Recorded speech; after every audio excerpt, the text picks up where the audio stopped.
May baga ko yung okra. Lagyan natin yun. Timpla tayo ng bitchin. Bitchin dito guys, kami lang gumagamit. Hindi yun ang bibitchin ng mga tao dito. Kami lang.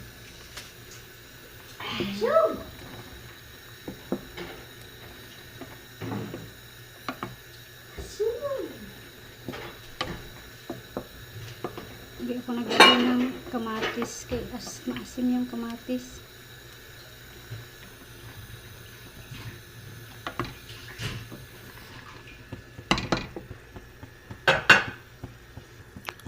Sabon po tag isda.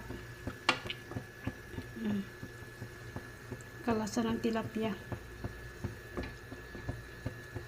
Ang kalasa ng isda. Ako naglagay og kamatis kay pang Pinoy lasa atong gipangita. Dili aslong sa. Mauna tayo nagsinigang kami. Sinigang tatong sa adlaw.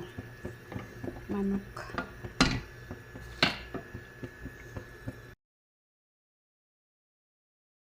Guys, hindi ko alam kung anong isda to, pero masarap siya.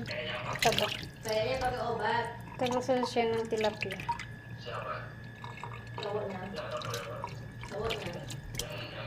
Sasabawin ko yan.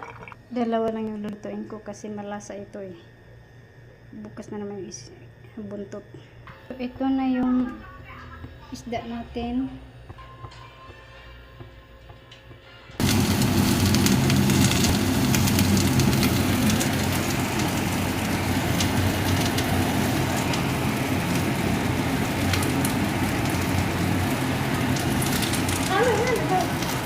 Celery. Ang tawa ng celery.